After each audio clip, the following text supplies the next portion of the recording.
Patrice Evra, le capitaine déchu du Mondial 2010. Personne ne s'attendait à voir un joueur aussi charismatique devenir le symbole d'un fiasco national. Pourtant, Patrice Evra, autrefois considéré comme l'un des défenseurs les plus talentueux de sa génération, est resté dans la mémoire collective non pas pour ses exploits sportifs, mais pour un scandale qui a éclaboussé l'équipe de France au Mondial 2010. Ce que peu de gens savent, c'est que derrière ce visage toujours souriant se cachait une colère silencieuse, une fierté blessée, et une série de décisions qui allaient le précipiter dans une tempête médiatique sans précédent.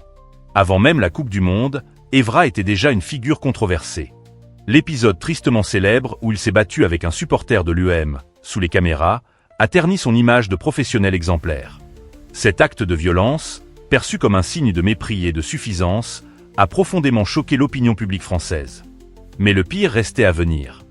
En Afrique du Sud, en tant que capitaine des Bleus, il allait être au cœur d'une rébellion historique contre le staff technique, un soulèvement qui a marqué la honte collective d'un pays amoureux du football.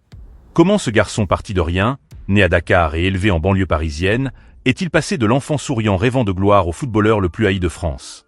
Quel secret, quelle blessure et quelle colère se cachent derrière ce sourire désormais ironique? C'est cette histoire, mélange de gloire et de déchéance, que nous allons raconter. Une histoire où l'orgueil, la pression et les conflits internes ont pris le pas sur l'amour du jeu. Patrice Latyr Evra n'est pas un joueur comme les autres. Né le 15 mai 1981 à Dakar, au Sénégal, il est le symbole même de cette génération de footballeurs issus de l'immigration, partis de rien pour atteindre les plus hauts sommets. Sa famille s'installe en région parisienne alors qu'il est encore enfant. Dans les rues de Bondy, le jeune Patrice apprend à dribbler comme on apprend à survivre, avec rage et détermination. Il se forge très tôt un caractère fort, parfois perçu comme de l'arrogance, mais qui n'est autre qu'un mécanisme de défense face aux humiliations et aux obstacles qu'il rencontre. Avant de devenir capitaine des Bleus, Evra a connu une ascension fulgurante. Découvert par l'OGC Nice, il se fait remarquer par sa vitesse, sa combativité et son sens du leadership. Sa carrière prend un tournant décisif à Monaco, où il devient l'un des hommes clés de la célèbre épopée monégasque en Ligue des Champions 2004, atteignant la finale face à Porto. C'est cette même détermination qui attire l'attention de Sir Alex Ferguson, l'entraîneur légendaire de Manchester United, qui en fait l'un de ses piliers en défense. Evra y remportera 5 titres de Premier League, une Ligue des Champions et deviendra l'un des meilleurs latéraux gauche du monde. Pourtant, derrière ces trophées et cette réputation de « patron » sur le terrain, Evra traîne une réputation contrastée. Ses coéquipiers l'admirent pour son charisme et sa capacité à motiver les troupes, mais ses adversaires et parfois même une partie du public le perçoivent comme hautain, voire provocateur. Le fameux incident du Vélodrome, où il s'en est pris physiquement à un supporter de l'Olympique de Marseille lors de son retour en Ligue 1, a été vu comme un symbole de cette face sombre. Un joueur incapable de gérer sa colère, réagissant aux insultes d'un public pourtant familier de ce genre de tension. Lorsque Raymond Domenech le choisit comme capitaine pour la Coupe du Monde 2010 en Afrique du Sud, tout le monde ne voit pas cette décision d'un bon œil. Certains estimaient que Thierry Henry ou même William Gallas avaient plus de légitimité pour porter le brassard. Mais Evra, fidèle à lui-même, assume ce rôle avec un mélange de fierté et de défi. Ce qui devait être l'apogée de sa carrière internationale va rapidement se transformer en cauchemar. L'ambiance au sein de l'équipe de France est déjà explosive. Conflits d'ego, communication désastreuse avec le staff, joueurs démotivés. L'incident Anelka, où l'attaquant insulte Domenech, va agir comme une étincelle mettant le feu à la poudrière. Evra se retrouve alors au centre de la tempête. En tant que capitaine, il devient l'intermédiaire entre le vestiaire en révolte et la fédération. Mais son choix de soutenir les joueurs et de mener la grève de Knysna, ce moment où les Bleus refusent de s'entraîner sous les yeux médusés du monde entier le condamne à incarner la honte nationale.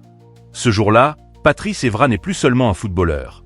Il devient le visage d'une équipe brisée, déconnectée de son public et déchirée par les tensions internes. Ce contexte, fait d'orgueil, de rébellion et de chute brutale, est la toile de fond sur laquelle se dessine le drame de Patrice Evra. Derrière ce sourire parfois moqueur, que cache vraiment cet homme? Une volonté de faire, ou bien un ego trop grand pour accepter la critique? Patrice Evra n'a jamais eu une vie paisible. Son ascension, aussi impressionnante soit-elle, a toujours été marquée par une tension constante, un besoin de prouver qu'il était plus fort que les préjugés et les critiques. Enfant de la banlieue parisienne, il grandit dans un environnement où réussir dans le football n'est pas seulement un rêve, mais une échappatoire. Sa ténacité attire rapidement les regards. À Nice, il est repéré pour ses courses incessantes et son tempérament de guerrier. À Monaco, il s'impose comme l'un des meilleurs défenseurs de Ligue 1 et devient une figure incontournable du vestiaire. On raconte qu'à l'époque, même dans les moments les plus critiques, Evra n'avait jamais peur de parler, de motiver, voire de provoquer, pour secouer ses coéquipiers. Sa carrière prend une dimension internationale lorsqu'il signe à Manchester United en 2006. Sous la houlette de Sir Alex Ferguson, il atteint un niveau de jeu exceptionnel. Les supporters des Red Devils le surnomment « Monsieur Consistency », tant ses performances sont régulières et décisives. Les titres s'enchaînent. Champion d'Angleterre, vainqueur de la Ligue des Champions en 2008, il est considéré comme l'un des meilleurs latéraux du monde aux côtés d'Ashley Cole ou Philippe Lahm. Evra est alors au sommet de sa gloire. Mais paradoxalement, c'est à ce moment-là que commencent à apparaître les premières fissures. En équipe de France, les choses ne se passent pas aussi bien. Il fait partie de la génération dorée post-2006, mais la comparaison avec les héros du mondial allemand, comme Zidane ou Thuram, est écrasante. Evra, bien que charismatique, n'a pas le même statut légendaire. En 2010, lorsque Domenech le choisit comme capitaine, la décision crée des tensions dans le vestiaire. Certains joueurs plus expérimentés n'acceptent pas facilement de le voir porter le brassard. Ce climat de rivalité interne va se transformer en bombe à retardement en Afrique du Sud. La Coupe du Monde 2010 devait être son moment de gloire. Elle devient son pire cauchemar. Après les premiers matchs ratés, la situation explose. Nicolas Anelka insulte Raymond Domenech dans le vestiaire, l'affaire est immédiatement révélée par la presse, et Evra, en tant que capitaine, se retrouve en première ligne. Les joueurs décident de boycotter l'entraînement en signe de protestation contre la fédération et les médias. Evra, filmé en train de discuter violemment avec le préparateur physique Robert Duverne, devient l'image de la révolte. Le bus des Bleus à Knysna, avec les rideaux tirés et les joueurs enfermés, est une image qui hante encore aujourd'hui la mémoire collective. Les conséquences sont terribles. La France est éliminée dès la phase de groupe dans la honte. Le président Sarkozy lui-même critique publiquement l'attitude des joueurs. Evra est suspendu 5 matchs par la Fédération française de football et devient un bouc émissaire. Les médias le dépeignent comme un homme arrogant, déconnecté, plus intéressé par son ego que par le maillot bleu. Le contraste avec ses exploits à Manchester est saisissant. Lui, le champion respecté en Angleterre, est désormais détesté dans son propre pays. Mais Evra n'est pas du genre à baisser les bras. Après 2010, il tente de se racheter. Laurent Blanc, puis Didier Deschamps, lui redonne sa chance en équipe de France. Il revient, plus humble, plus silencieux, mais jamais vraiment pardonné par le public.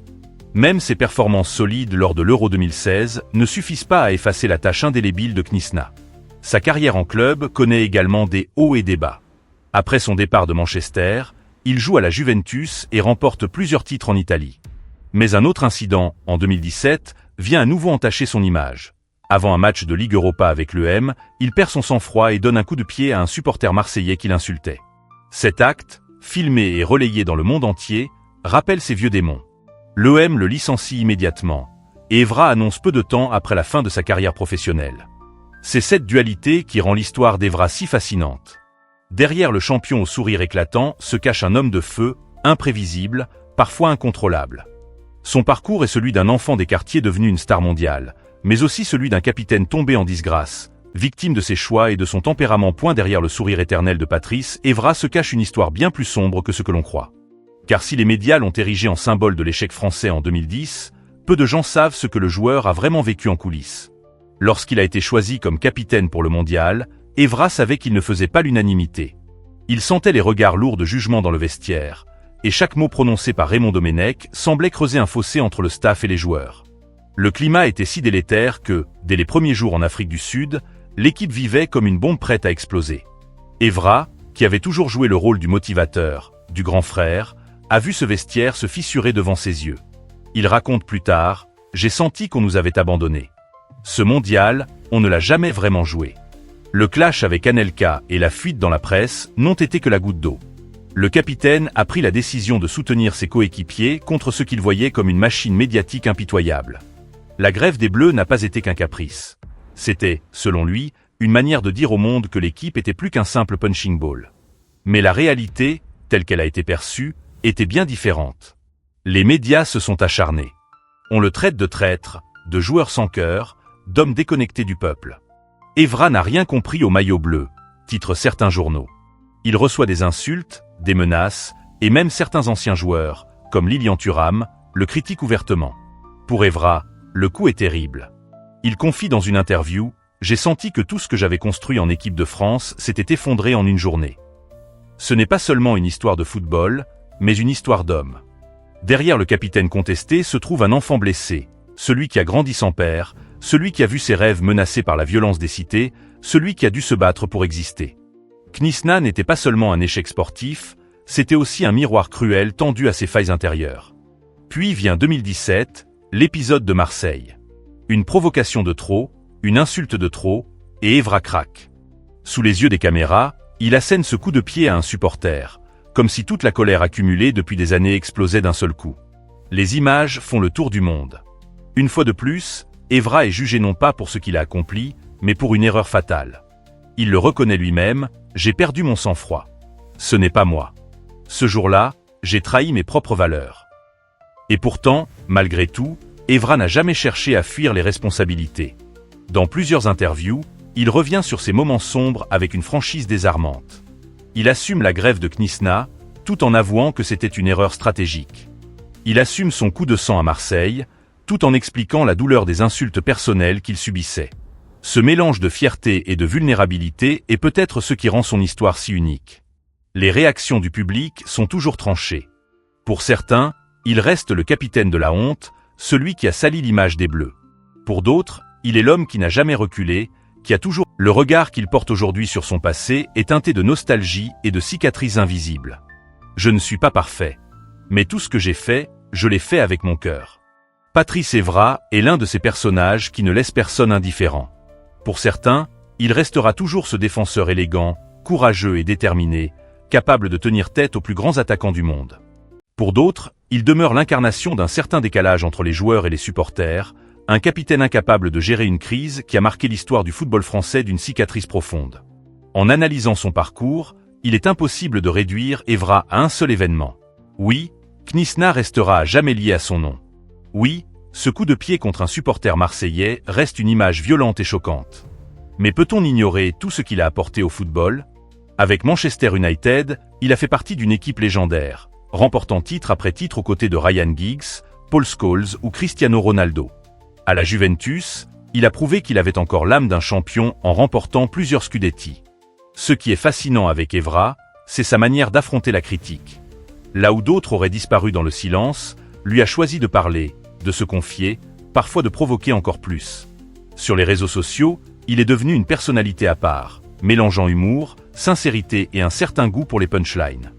Ces fameuses vidéos « I Love This Game » ont montré une facette plus légère de sa personnalité, comme une façon de dire « Peu importe ce que vous pensez de moi, je garde ma joie de vivre ».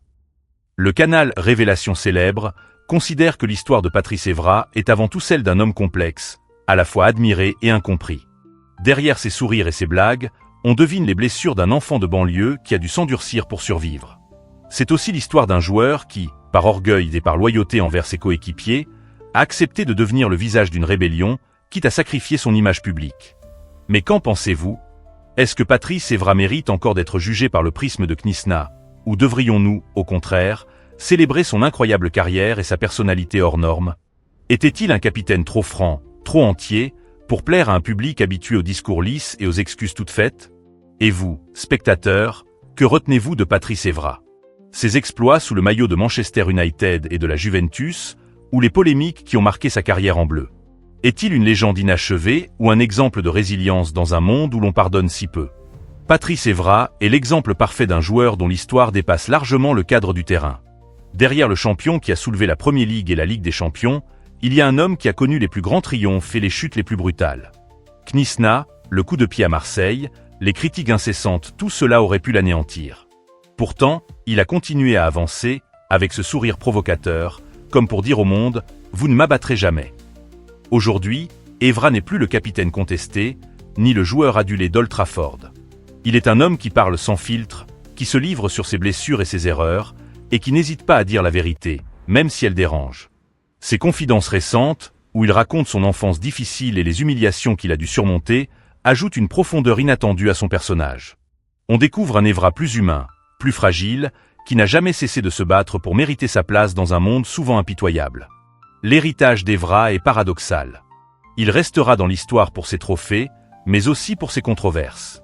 Son nom évoque à la fois la fierté des supporters de Manchester et la honte d'un bus fermé à Knizna. Peut-être est-ce justement cela, la vraie mesure de sa carrière. Un mélange de lumière et d'ombre, de gloire et de scandale. Car les héros parfaits n'existent pas. Et Évra, dans sa sincérité brute, incarne cette vérité mieux que quiconque. Certaines histoires n'étaient jamais censées être révélées. Mais maintenant, vous savez.